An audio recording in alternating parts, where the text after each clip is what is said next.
ఓం అస్మద్గురుభ్యో నమః. శ్రీమతే రామానుజాయ నమః. రామరాజ్యం టీవీ ప్రేక్షకులకు స్వాగతం. శ్రీరామ రామ రామేతి రమే రామే మనోరమే సహస్రనామ తత్తుల్యం రామనామవరాననే.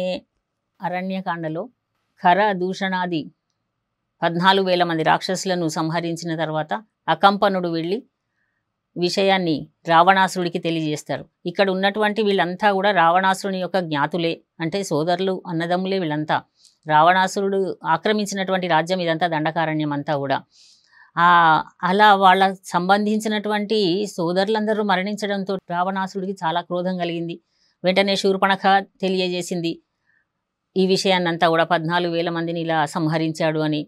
ఆ పక్కన సీతమ్మ వారి గురించి తెలియజేసింది. అందమైనటువంటి అతిలోక సౌందర్యవతి ఉన్నది అన్నయ్య, నువ్వు తీసుకొచ్చుకోవాలి ఇక్కడికి అంటూ. ఇలాంటి దుర్బోధలన్నీ విని ఎలాగైనా సరే రావణాసురుడు యుద్ధం చేస్తానన్నాడు. అకంపనుడు అన్నాడు, 14,000 మందిని ఎలా సంహరించాడో నేను ప్రత్యక్ష సాక్షిని, నేను చూచాను. నీవు అలా రామచంద్రుడు ఎదుట నిలబడలేవు. ముల్లోకాలలో ఉన్నటువంటి వీరులు ఎవరూ కూడా రామచంద్రుడి ముందు నిల్చొని యుద్ధం చేయలేరు అంటూ తెలియజేస్తే భయపడి మారీచుని సహాయ సహకారాల కోసమని మారీచుని దగ్గరికి వెళ్ళాడు రావణాసురుడు. మారీచుడికి తెలియజేస్తాడు, నువ్వు ఈ విషయంలో నాకు సహాయం చేయాలని. మారీచుడు అంటాడు కదా, నీకెవరు, నీవు బాగుపడాలనేటటువంటి కోరిక లేనటువంటి వాళ్ళు, అంటే నీవు నష్టపోతే చూడాలనే వాళ్ళు ఎవరో నీకు ఈ సలహా చెప్పి ఉంటారు. రామచంద్రుడు ఎదురుగా వెళ్ళి నీవు అసలు జీవించి ఉండలేవు అని తెలియజేస్తాడండి. అనేక మంచి మాటలు తెలియజేస్తాడు మారీచుడు. ఎందుకంటే నేను ఒకసారి దెబ్బ తిని ఉన్నాను, ఇప్పుడు కాదు, ఎప్పుడో 12 సంవత్సరాల క్రితమే నేను ఆ రామచంద్రుడి చేతిలో బాణపు దెబ్బ తిని ఉన్నాను. ఆ శక్తి నాకు తెలుసు, అతని శక్తి. అప్పుడు ఇంకా పక్కన సీతమ్మ కూడా లేదు, చిన్నపిల్లవాడు, 16 సంవత్సరాలు కూడా నిండనటువంటి బాలుడి చేతిలో నేను ఒక బాణపు దెబ్బను తిన్నాను. కనుక నీవు ఇప్పుడు చాలా కష్టము ఆ రామచంద్రుడిని ఎదుట నిలిచి యుద్ధము చేయుట అనేది. అందుకని ఈ ఆలోచనను విరమించుకో. ఇది మంచి మాట కదా, నేను చెప్తున్నా విను అన్నాడు. కానీ రావణాసురుడు ఎంత చెప్పినా వినలేదండి. మారీచుడు తెలియజేస్తాడు, రామో విగ్రహవాన్ ధర్మ సాధు సత్యపరాక్రమ అంటూ. అతడు సత్యపరాక్రమం కలిగిన వాడు. అనవసరంగా ఎవరిని హింసించడు, అనవసరంగా ఎవరి నడవడిక కడ్డు వెళ్ళడు. వాళ్ళ పనితీరు కడ్డు వెళ్ళేటటువంటి స్వభావమే కాదు రామచంద్రుడు. అటువంటి వాడికి ఎదురుగా నీవు వెళ్ళి అనవసరమైన కష్టాలను కొని తెచ్చుకుంటున్నావు. మరొక మాట చెప్పాడు, ఎవరైనా మంచి మాటలు చెప్తూ ఉంటే వినాలి. మంచి మాటలు ఎలా ఉంటాయి అంటే కఠినంగానే ఉంటాయి, తీపిగా ఉండవు. తీపి మాటలు తీయగా ఉంటాయి కానీ అవి హితాన్ని చేకూర్చలేవు. కానీ నువ్వు కఠినంగా ఉన్నటువంటి మంచి మాటలను వినాలి. ఇలా చెప్పేవాడు దొరకడు, వినేవాళ్ళు అరుదు అని తెలియజేస్తాడండి. సులభాహ పురుషా రాజన్ సతతం ప్రియవాదిన అప్రియస్యతు పథ్యస్య వక్తా శ్రోతా చ దుర్లభ అని. చెప్పేవాడున్నా వినేవాడు దొరకడండి, చాలా కష్టం. మంచి మాటలు చెప్పేవాళ్లే చాలా తక్కువ. ఒకవేళ చెప్పేవాళ్ళున్నా వినేవాళ్ళు ఉండరు. మరి నీ కర్మ అన్నాడు మారీచుడు చివరికి. ఎందుకంటే రావణాసురుడు ఏమన్నాడంటే, నీవు వెళ్ళావా, నేను ఒక ఉపాయాన్ని తెలియజేస్తాను. నీవు ఒక లేడీ వల్లే, మాయా మృగము వల్లే వెళ్ళాలి, బంగారు లేడీలాగా వెళ్ళాలి. వాళ్ళు పంచవటిలో పర్ణశాల ముందు అటు ఇటు తిరగాలి. అప్పుడు నిన్ను చూసినటువంటి సీతమ్మ నిన్ను అడుగుతుంది. అప్పుడు రాముడు బాణము తీసుకొని నీ వెంట పరిగెత్తి వస్తే రాముడిని చాలా దూరం తీసుకొని వెళ్ళాలి. ఆ సమయంలో నేను సీతమ్మను అపహరించుకొని వస్తాను. ఇది తెలియజేశాడు రావణాసురుడు. ఎంత చెప్పినా మారీచుడు ఎంత చెప్పినా వినలేదు. నీవు వెళితే, నేను చెప్పిన మాట వింటే నువ్వు ప్రాణాలతో ఉంటావు, లేకపోతే నా చేతిలో నీకు మరణం తథ్యమన్నాడు రావణుడు.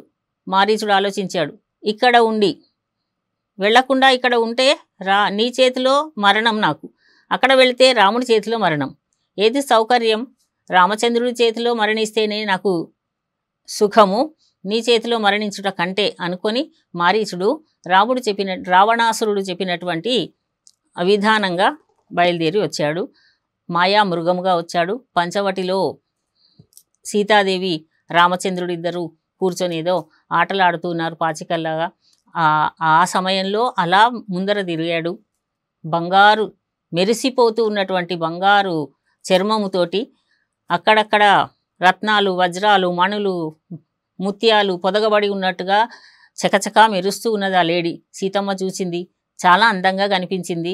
చూడండి ఆ లేడీ ఎంత అందంగా ఉందో రామచంద్రుడికి చూపించింది. ఆ లేడీ నాకు కావాలి అన్నది. రామచంద్రుడు వద్దన్నాడు. ఇదంతా రాక్షస మాయ, ఇదంతా రాక్షసులు ఉండేటటువంటి అడవి.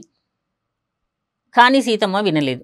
దీనిని ఎలాగైనా సరే మనము ఎక్కడికైనా వెళితే అక్కడికి గుర్తుగా ఏదైనా ఒక వస్తువు తెచ్చుకుంటాం కదా, ఏదైనా పుణ్యక్షేత్రాలకో ఎక్కడికి వెళ్ళినా సరే అక్కడిది ఏదో ఒక వస్తువు తెచ్చుకుంటాం. అదేవిధంగా దండకారణ్యంలో ఉన్నన్ని రోజులలో మనం ఈ మృగాన్ని తీసుకువెళ్ళి చూపిద్దాం మన వాళ్ళందరికీ కూడా.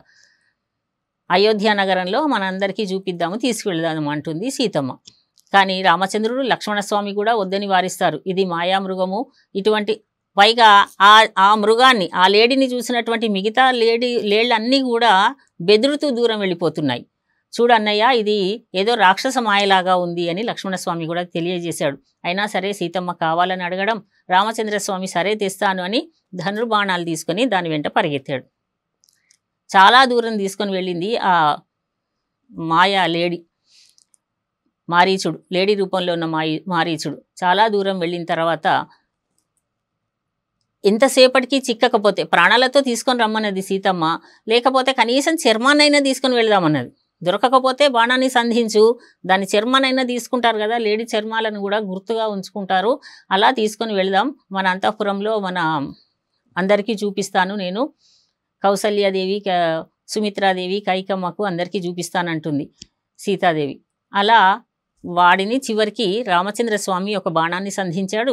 ఆ మారీచుడేమో హా సీత, హా లక్ష్మణ అంటూ రామచంద్రుని కంఠస్వరముతో పలికాడు.